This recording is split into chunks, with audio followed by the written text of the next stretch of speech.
Hi,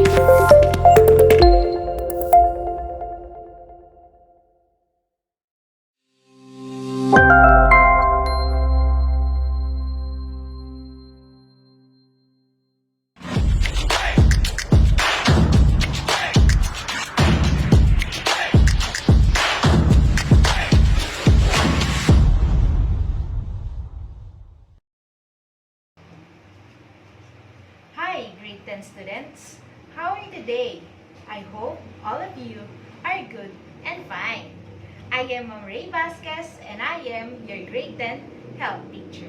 To begin with, let's have our most essential learning competency, which is discuss the significance of global health initiative with the following objectives: identify the 8 Millennium Development Goals, understand the significance of global health initiatives. I know all of you are all excited to listen and of course to learn. Let's have our first activity.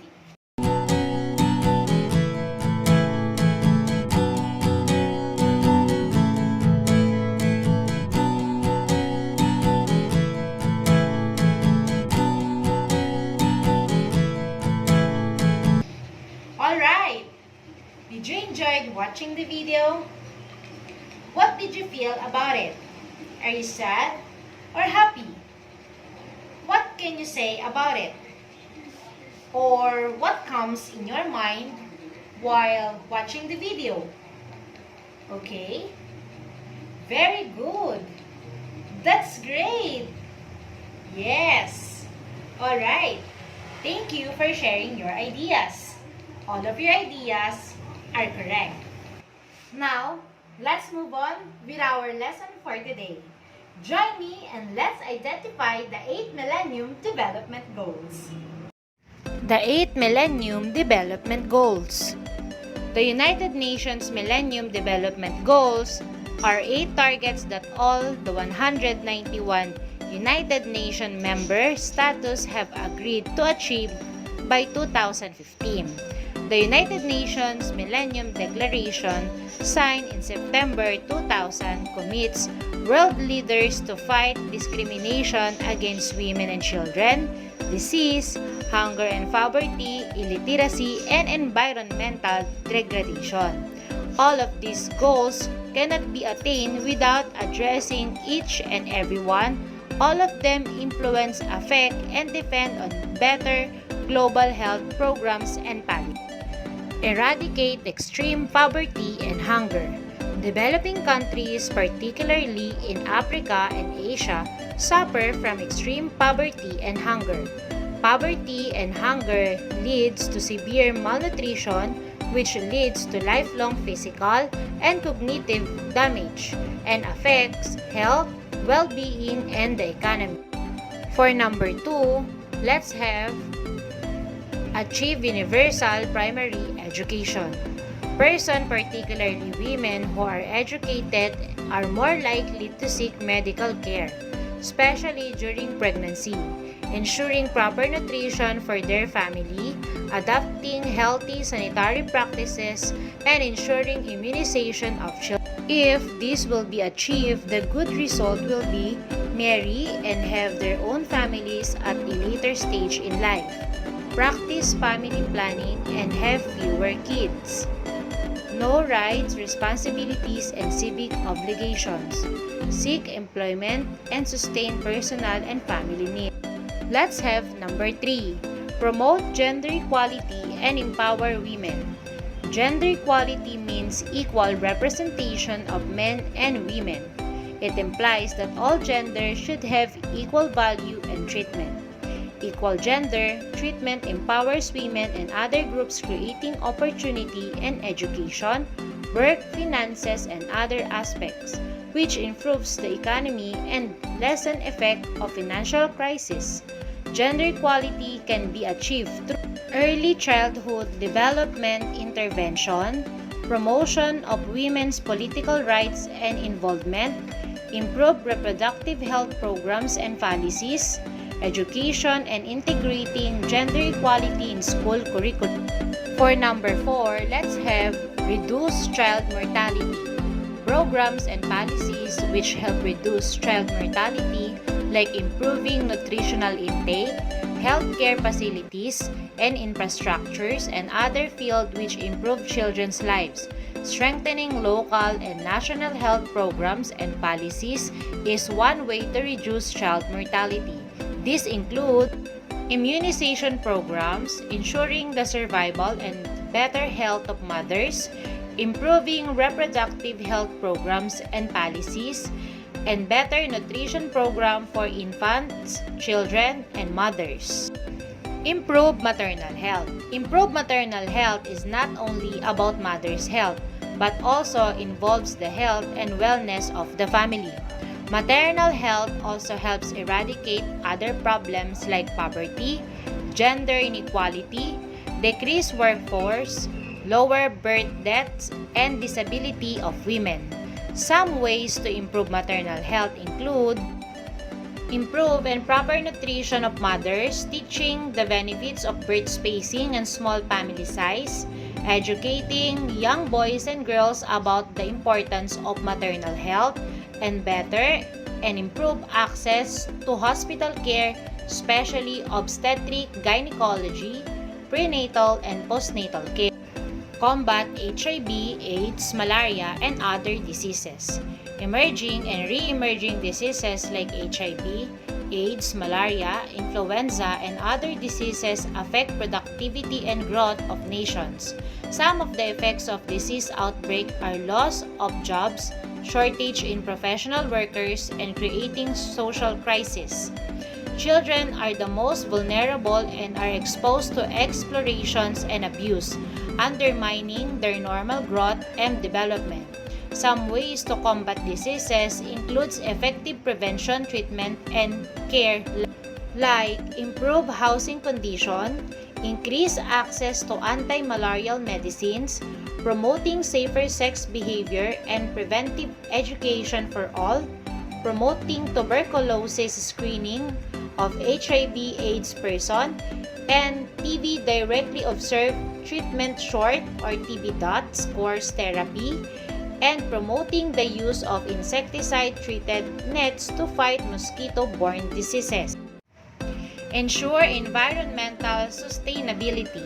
Investing and supporting sustainable energy like solar, wind, and water energy help support jobs, create business opportunities, and save remaining non-renewable energy resources. Environmental sustainability assures people to live healthier and enjoy a clean and green environment.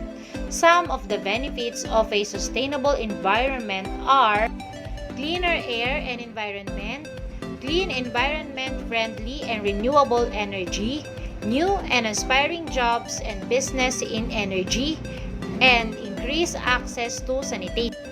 And for the last one, we have the Global Partnership for Development. The United Nations, World Health Organization, World Bank, and governments work together to make sure there is fair trade and that heavily indebted countries obtain relief and funds to combat poverty, malnutrition, and funds for education and social projects.